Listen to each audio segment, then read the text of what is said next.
نحمده ونصلي على رسوله الكريم اما بعد فاعوذ بالله من الشيطان الرجيم بسم الله الرحمن الرحيم الحمد لله رب العالمين الرحمن الرحيم مالك يوم الدين إياك نعبد وإياك نستعين اهدنا الصراط المستقيم صراط الذين أنعمت عليهم غير المغضوب عليهم ولا الضالين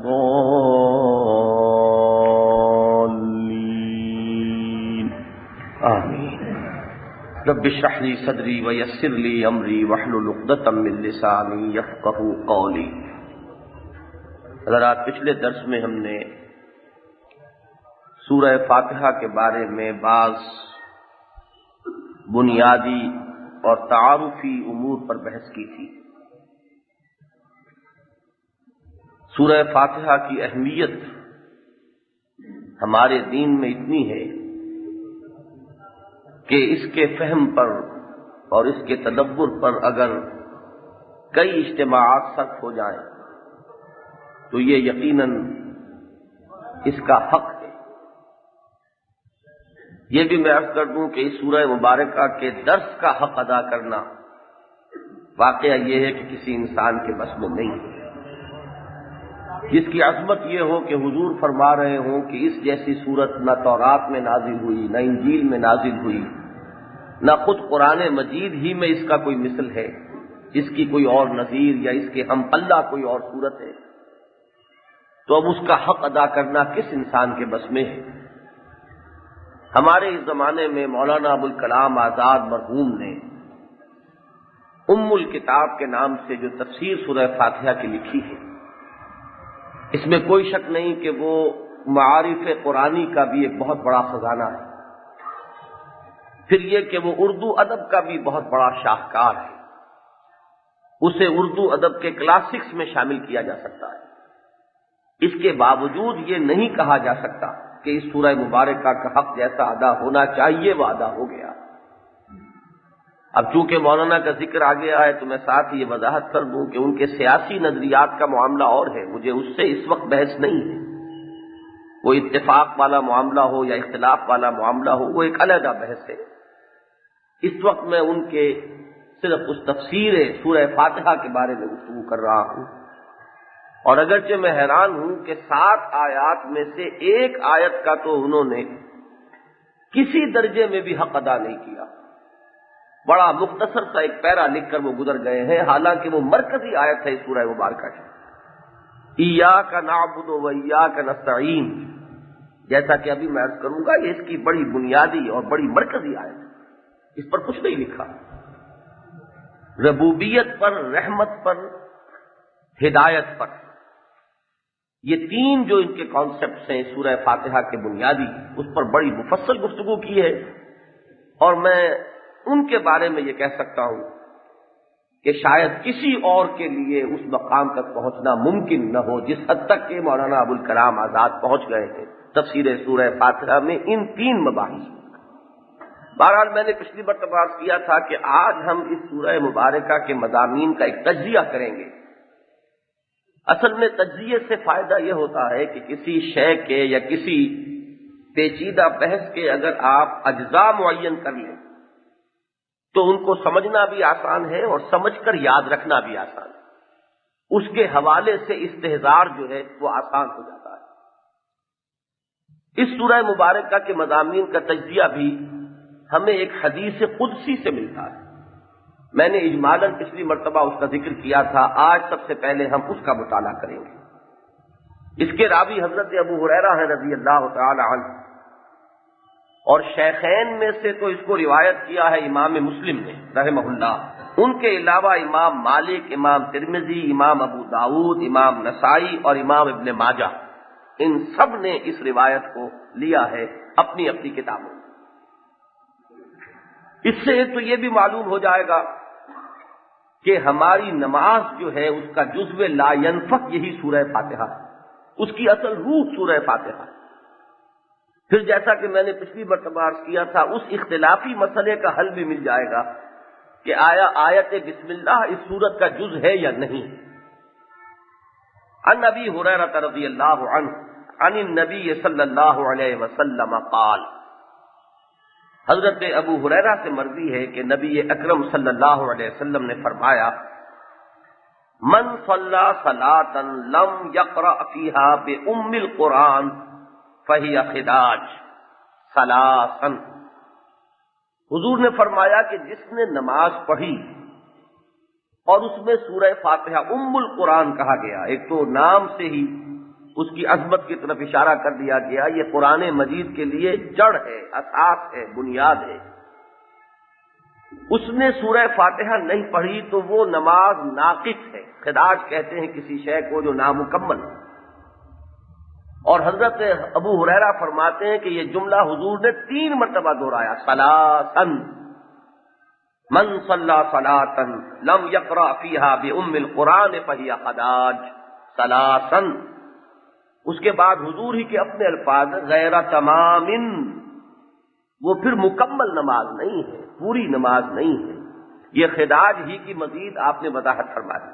فقیل لأبی ہریرہ، تو حضرت ابو ہریرہ سے یہ سوال کیا گیا جب انہوں نے یہ روایت بیان کی، انا نکون وراء الامام، کہ ہم تو امام کے پیچھے ہوتے ہیں، امام پڑھ رہا ہوتا ہے، تو وہ جو فاتحہ خلف الامام کا مسئلہ ہے، معلوم ہوا کہ یہ اتنا عملی مسئلہ ہے کہ دور صحابہ میں یا دور تابعین میں بھی اس کے بارے میں سوالات پیدا ہو گئے کہ جب اتنا زور دیا گیا ہے سورہ فاتحہ کے جزو لا ینفک ہونے پر نماز کے، تو پھر اس صورت میں ہم کیا کریں؟ فقال اقرأ بہا فی نفسک، اس صورت میں تم اسے اپنے دل میں پڑھا کرو، آواز نہ ہو کہ جماعت جو ہے منتشر ہو، لیکن یہ کہ امام کے ساتھ ساتھ حضرت ابو ہریرہ کی اس حدیث کی روح سے، ان کے اس قول کی روح سے، یہ ان کا قول ہے، حضور کا قول نہیں ہے، یہ ان کا اپنا ایک جواب ہے، ان کا اپنا ایک کہہ سکتے ہیں کہ اجتہاد ہے۔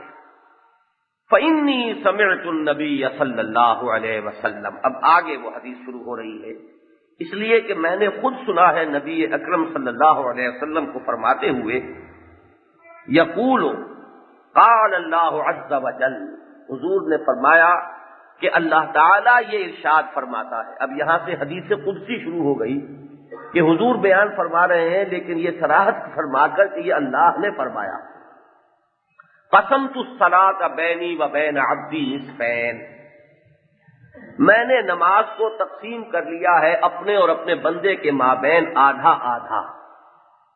اب یہاں معلوم ہوا، آگے جو ساری تفصیل آئے گی، کہ سورہ فاتحہ کی شرح ہے، تو اس سے معلوم ہو گیا نمبر 1 یہ کہ سورہ فاتحہ ہی اصل نماز ہے۔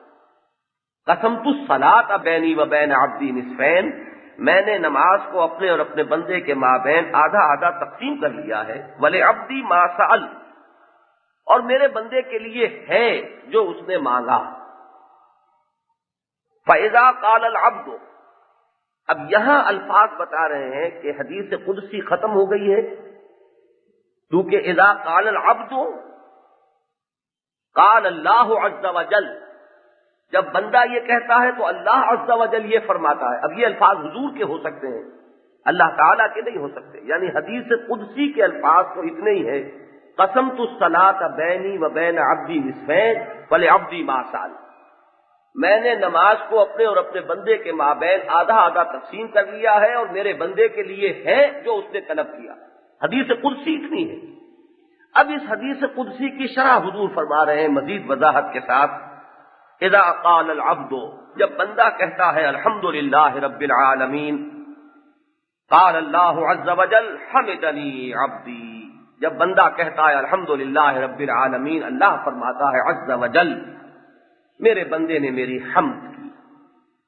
وَإِذَا قَالَ الرَّحْمَٰنِ الرَّحِيمِ قَالَ اللَّهُ عَزَّ وَجَلَّ اثنى علی عبدی، جب بندہ کہتا ہے الرحمن الرحیم، اللہ تعالی عز وجل فرماتے ہیں میرے بندے نے میری ثنا کی۔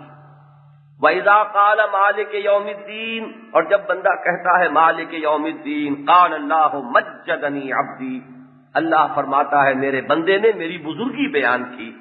وقال مرۃ فوض الی عبدی، اور ایک مرتبہ حضور نے یہاں الفاظ بدل کر یہ فرمایا کہ جب بندہ کہتا ہے مالک یوم الدین تو اللہ فرماتا ہے کہ میرے بندے نے اپنے آپ کو میرے حوالے کر دیا ہے، یعنی مجھے اپنا مالک تسلیم کر لیا، یوم الدین کا اختیار مطلق میرے ہاتھ میں ہونا مان لیا، تو گویا کہ بندے نے اپنے آپ کو میرے حوالے کر دیا ہے.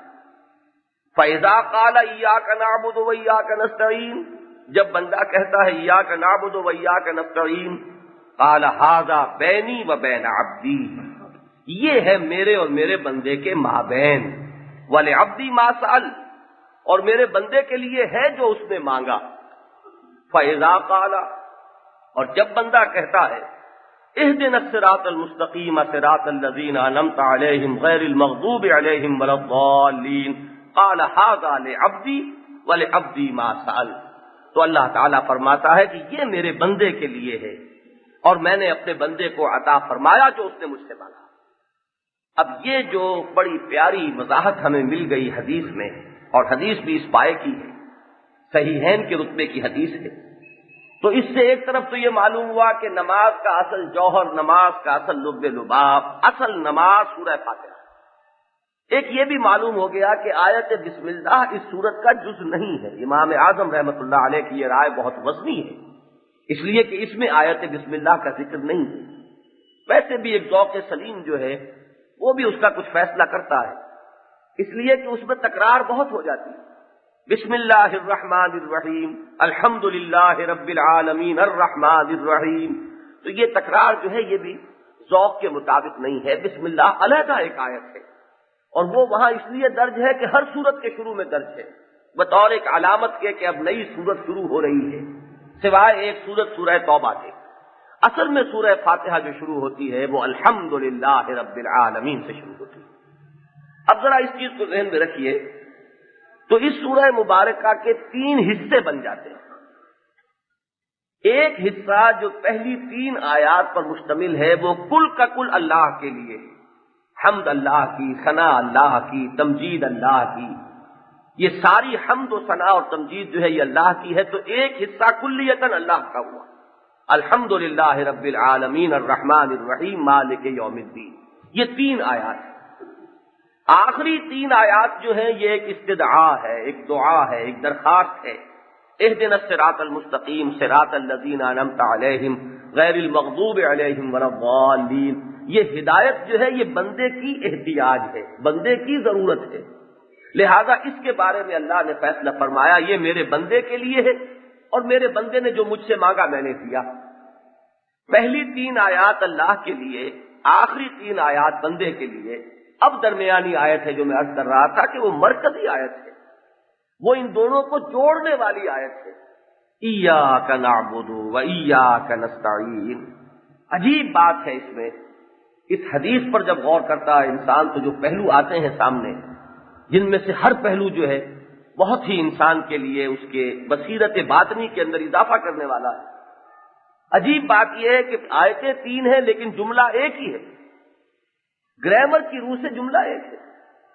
اس لیے کہ الحمد للہ رب العالمین کے بعد الرحمن الرحیم یہ اللہ کی صفات ہے، یہ علیحدہ ایک جملہ نہیں بنتا بلکہ اسی کے ساتھ ملتا ہے. مالک یوم الدین، مالک پر بھی زیر آ رہا ہے، یہ بھی اسی کے ساتھ جڑا ہوا ہے. تو عربی قواعد کی روح سے 3 آیات پہلی جو ہے وہ ایک جملہ بنتا ہے. اسی طریقے سے 3 آیات آخری جو ہے وہ بھی ایک جملہ بنتا ہے. اہدنا الصراط المستقیم، اب صراط المستقیم ہی کی صفات ہے. صراط الذین انعمت علیہم بدل ہے اسی کا، غیر المغضوب علیہم ولا الضالین. جیسے الحمد للہ رب العالمین تو اللہ کی صفات ہے الرحمن الرحیم مالک یوم الدین. یہ سبارڈینیٹ کلاسز ہیں، آپ انگریزی میں جو انالیسس کرتے ہیں اس کے اعتبار سے وہ اصطلاح اگر ذہن میں رکھیں، پرنسپل کلوز الحمد للہ رب العالمین اور 2 سبارڈینیٹ کلاسز مل کر سینٹنس ایک بنا. اسی طرح آخری 3 آیات میں پرنسپل کلوز ہے اہدنا الصراط المستقیم صراط الذین انعمت علیہم غیر المغضوب علیہم ولا الضالین. یہ سبارڈینیٹ کلاسز ہیں اور مل کر پھر جملہ ایک ہی بنا.